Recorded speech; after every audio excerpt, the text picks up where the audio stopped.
Hello.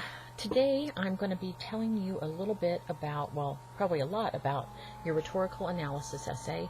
I'm going to walk through the assignment sheet, so if you don't have that printed out or brought up on your device, pause me and go do that, because it'll be very helpful for you to see kind of where we're going and what else I have to tell you. So do that. The rhetorical analysis essay is really to do two things. One, so that you can analyze, practice analysis on one of your sources. Your source has to be something that makes an argument, so not one of those, here's information on this particular career or whatever, but something that says, hey, here's something that's wrong and we need to fix it, or here's why things are wrong, you fix it. Anyway, it has to have an argument. And so hopefully you'll work through that a little bit when we do the pre-writing, but this is for Module C in our English 112 course, and I want to walk through the outline. There's two different pieces in here. One is just your rhetorical analysis essay assignment, and it's going to give you some pieces about what to choose, how to choose, all of that. And these are both under C12 in the class. So, in the paper you should be quoting and citing text and using a couple of quotes. You need to use examples from your article to back up what you say about the argument, and I'll get to that in a little bit, okay? Most of your, in general, most of your paper, 80%, or slightly more, slightly less, should be your own words. And so if you end up on the safe assign and your plagiarism score is 60, you've quoted too much. Back off, try again. If it's less than 20, if it's like 2, you don't have enough, okay? But stay under 20% for quoted material is wonderful, okay? Remember that when you quote a source, you don't just drop it in and move on.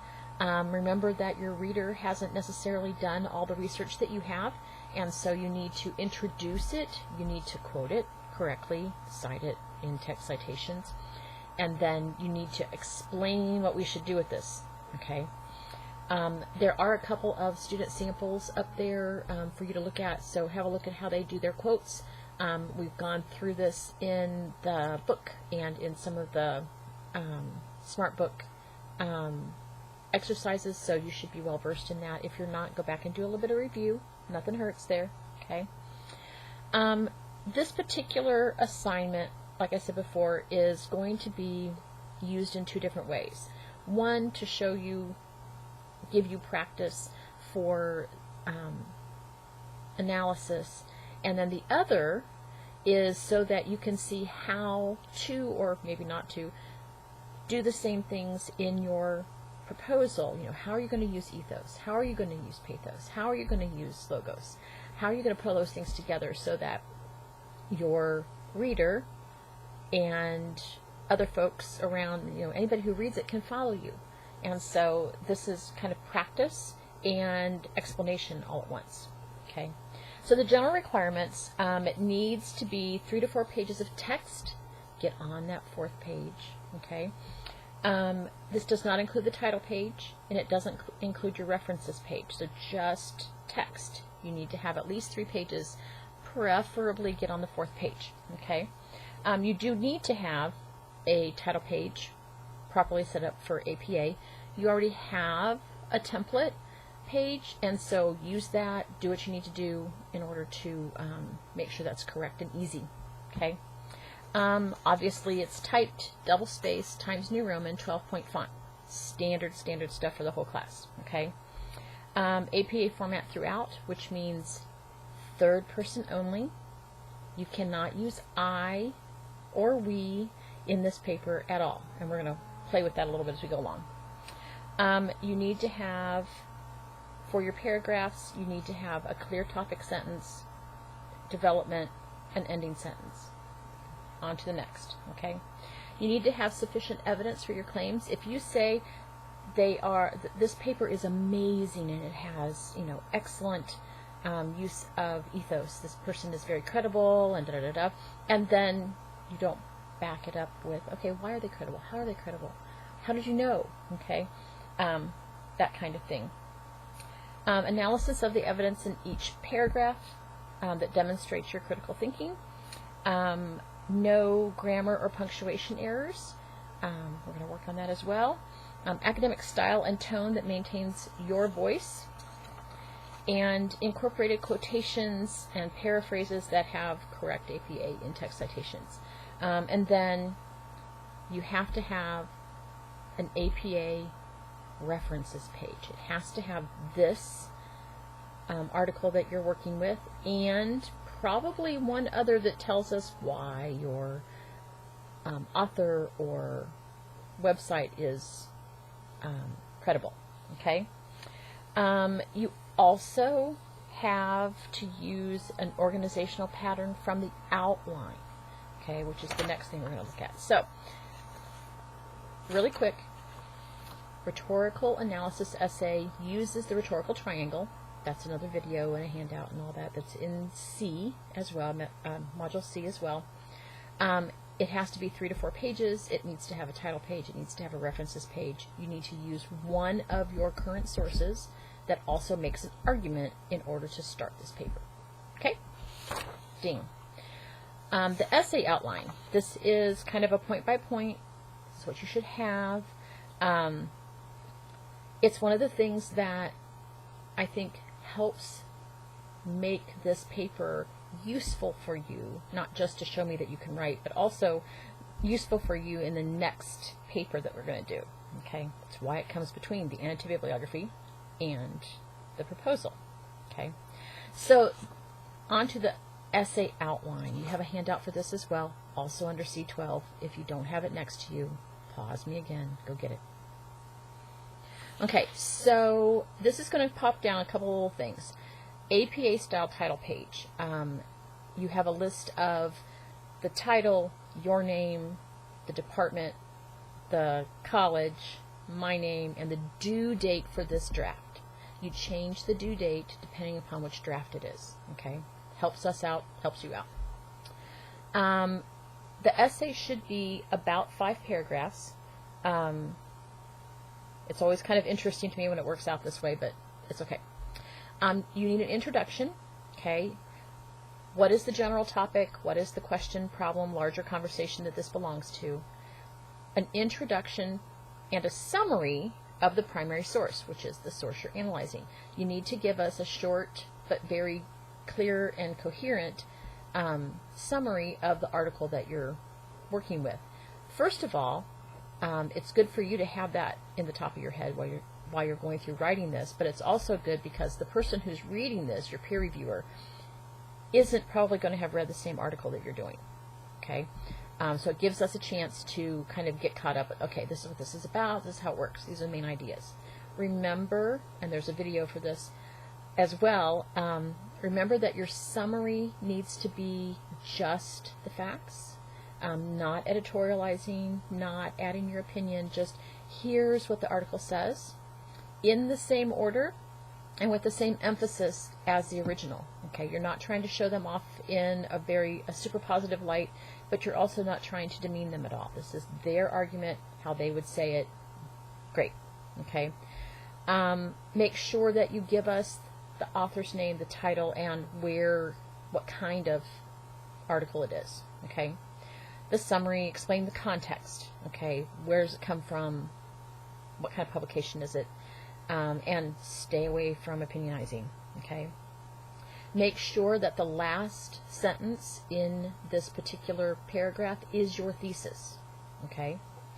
2 reasons.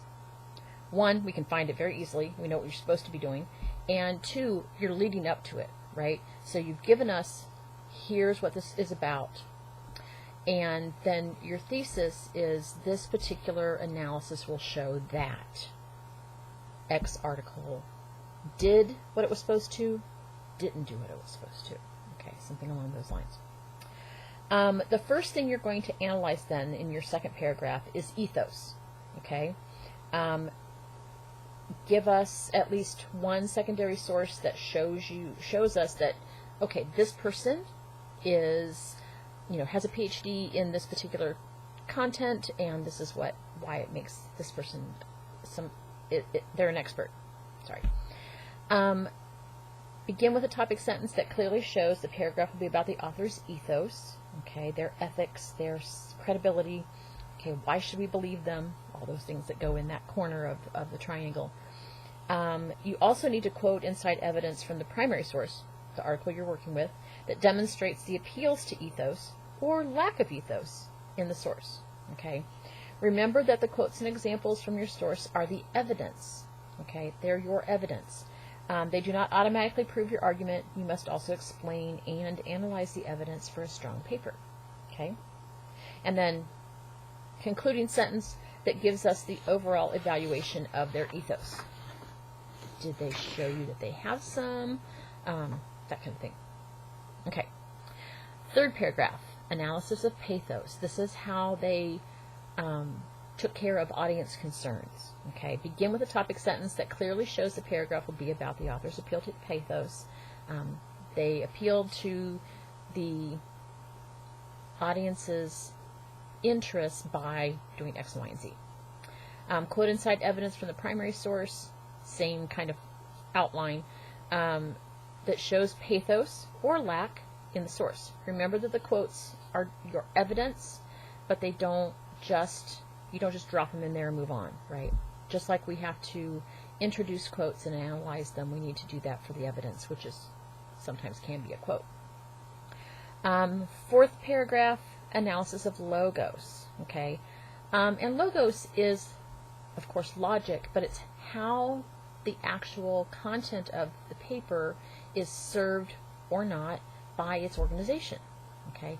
This particular one is the one that gets most writers, whether they're professionals or students, in trouble because they don't take time enough to think about how the person reading this is going to need kind of a progression of ideas so that they can get to the conclusion with them. If that's the case, then you've got your analysis there. Okay. The conclusion, an overall evaluation of the source's effectiveness. Tell us about your thesis and how well it worked.